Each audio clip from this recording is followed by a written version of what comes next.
As we know, this city has a lot of restaurants and a lot of them are very good. But you know, you're extra good when you have a 2025 James Beard Award for Best Chef Texas. You were a James Beard semifinalist last year, and also received a Bib Gourmand Award in the Michelin Guide, highlighting delicious food at great value. You can find all of that in the Belly of the Beast, a Mexican restaurant in Spring. The phrase Belly of the Beast usually means you're in a tough situation. In this case, it's because you want to eat everything on the menu. Chef Thomas Bille joins us to share the story and the food. Good morning. Good morning. How are you doing? I'm doing well. Congratulations. We'll get to those awards in just a second. Thank but you let's so much. Back up and look at some of the ingredients to your life. Every chef I know has connected to the kitchen earlier as a kid than the rest of us, right? Yes. But you grew up loving food, but it also was in your DNA. Correct. My father was a chef when I was growing up. He worked in the kitchen 53 years. Wow. And then he retired 2018, Yeah. I want to say. And then my mom, super great cook. So they were a great couple. Yeah, okay. Definitely. She made, so I learned from my dad, like the more international style stuff, like French food, Italian food. Yeah. And even the basics. I mean, he taught you how to handle a knife, right? Exactly. And people think, well, how do you, everybody can handle a knife. No, there are certain ways to do certain things. Yeah, exactly. So, you know, his phrase for me growing up was like, I'm going to show you how to cook eggs so you don't die of hunger. Yeah, right. Because at least you can get a hold of it. That was the start, you know? Yeah. At least get a hold of an egg. And today, of course, a lot of people have chickens in their backyard. So as long as you got a couple of chickens, you can always eat, right? Yes. But as a great chef, you can do a lot of things with that one egg. Yes, ma'am. All right. You grew up in a very diverse neighborhood as well. I did. What was that like, your earliest memories of that? And how does that play into how you come up with your it's food? a huge imprint in my food, in my cuisine that I do. I grew up in a very diverse neighborhood. I had Vietnamese neighbors, Korean neighbors, Japanese neighbors, Chinese, Mexican, Filipino, African American, and you know, in the '80s we played in the streets. Yeah. So I got to smell those smells and taste those flavors, and it left a huge imprint on me. Yeah, one thing you did, we hear so many kids today say, oh yeah, when I grow up, I want to be a chef, because a chef is the coolest thing now, right? Yes. But they want to be a chef, and they forget sometimes a chef is not all about just that one restaurant. It's about a whole lot of things, but you have a varied background. You worked in high volume kitchens, including Qantas Airline Catering, which a lot of people probably wouldn't think about. That's a place where you can be a chef too. Yeah, absolutely. You get to learn things you take from everywhere, right? So at the airline catering, we used high-end product, but we learned how to handle it, how to make sure that everything was very like HACCP safe, which means just like following super strict guidelines. Yeah. And it was extremely high volume. There was flights. About 24 flights every day. Yeah, so we feeding had a ton of people. Yeah, a lot of people. All right, it's one thing to be a chef. It's another thing to open your own restaurant. All that you went through before then was great groundwork and foundation work to do that. Yeah. But the decision to actually open your own restaurant. And come into Spring too. So it actually came a long time ago when I worked in restaurants in Los Angeles. The first iteration of Belly of the Beast was going to be a food truck, and then I decided to pivot and work at another restaurant, and where I really honed my skills.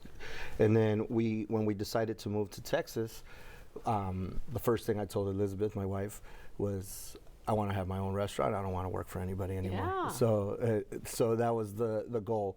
Obviously a better way of life for our children, and then having our own business and being able to be our own bosses. And then, of course, you had that restaurant when we had COVID, which created challenges, but it also taught you how to pivot and do different things, right? Correct. And so now here you are, Belly of the Beast. Let's go into the name, the title of Belly of the Beast. So Belly of the Beast, like you said, it means like you're in a tough situation, in the thick of it, right? So I used to work at a high volume restaurant at a hotel, the Ritz-Carlton, Los Angeles, and in the middle of service, I would yell out, "We're in the belly of the beast, guys!" And the guys would be like, "Yes, chef!" And one day I was like, man, that's a great name for a restaurant. Yeah, so that sounds like a good Food Network show too. We're gonna have to do that. All right. Speaking of Belly of the Beast, I want to put some food in my belly right now. We mentioned earlier how you grew up around so many different influences. Yeah. You're true to when we say Mexican food. Sometimes people get it confused with Tex-Mex, and actually in the culinary world, Tex-Mex is its own thing. Correct. When you say Mexican food, Mexico, it's a large country, and it depends on what region you're talking about. Exactly. So we're not 100% Mexican Mexican restaurant. I like to call it a new American restaurant through the lens of a first-generation Mexican American. Perfect description. So we lend from a lot of flavors. So, for example, this is almost like Peruvian inspired. So it's a peach aguachile. It's a scallop crudo. Okay. Peaches that are in season. Okay. And these come from the top of Texas, like by the Panhandle. And Oh, it's wow. good. Got a little heat, sweetness from the scallop and the peach. Kind of just all ties it in That together. is so good. And then the herb oil, we just mix a little bit of cilantro and some green onions and some hoja santa that I grow at the And house. the texture and the whole bit, and that's the stuff you Yeah. know as a chef how to blend those. All right, we're going to taste some of these other things in a Yeah. second, but when you get a James Beard Award, we were joking earlier about how you explained that to your friends who are like, hey, Yeah. man, I heard you won some kind of award, right? Yeah, And what's that exactly. award? So a James Beard Award is like the equivalent of winning like a Grammy for an artist, or like a music artist, or an Oscar for an actor. Yeah. And it's a huge honor, you know, obviously. It was, it's something that we strive for and something that we welcome, right? Yeah. It wasn't like our main focus, our main goal, but we love having it here. So when you first found out you were nominated, Yes. how did that happen? Where were you when that happened? So actually, the nomination, the finalist nomination, actually, I got it from a local colleague who was also a finalist. And he called me and he goes, "You've been nominated." And I'm like, "For what?" Yeah, right. And he's like, "You're a finalist for the James Beard." And I was like, "No way." I was like, "I'll call you back." You know? Yeah, because I got to call other people, let them know. That is so exactly. cool. All right, moving on over here. We got a little mole in here. Yeah, so it's a cherry mole. Our mole has changed with the season. Right now it's cherry, served with a little bit of duck. We call this a todo topping. So it's basically like an everything bagel, but with a little bit of spices in it. And then some beautiful cherries, also grown in Texas. That is so good. Thank you. The flavors, I mean, I don't care what you put with that sauce, anything can go with it. You can just you can serve a plate of sauce and it would be good. So good. All right, and you're gonna make a tostada here. Yeah, Chef. absolutely. You want to help me with that? Sure. Yeah, so go ahead and grab No, a I just came to tostada. eat. No. So we're gonna grab a little bit of avocado. Okay. And you're gonna spread it out. So let's build one together. All right. Okay. All right. Okay, Here we go. that. I'll take Yeah, that okay. one. All right.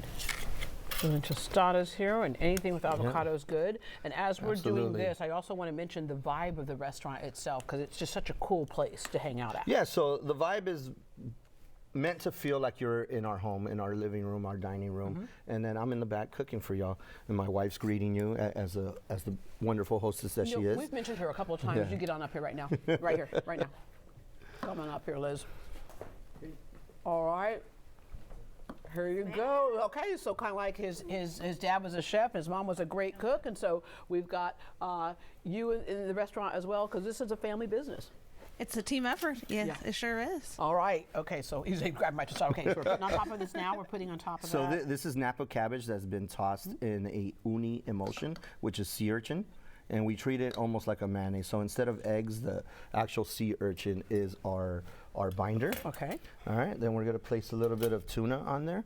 This is bluefin tuna that's been crusted with a little bit of nori powder. Okay. Okay, we're gonna go. Oh, wow. We don't like to skimp. We're belly of the beast, I was not going to belly say, of like, the yeah, mouse. what you think about some of belly of the Ozempic belly of the beast is just a snack, right? And then what we'll do is, this is a peanut salsa matcha. And salsa matcha, for the uninitiated, is kind of like what Asian chili crunch is, For right? the uninitiated, yeah. So this has a little bit of sesame seeds, some peanuts, some different types of I'm gonna try chilies. to do this on TV. Or where And that is our Carlos is tostada. over there shooting video of me trying to eat this tostada on TV. I love the flavors.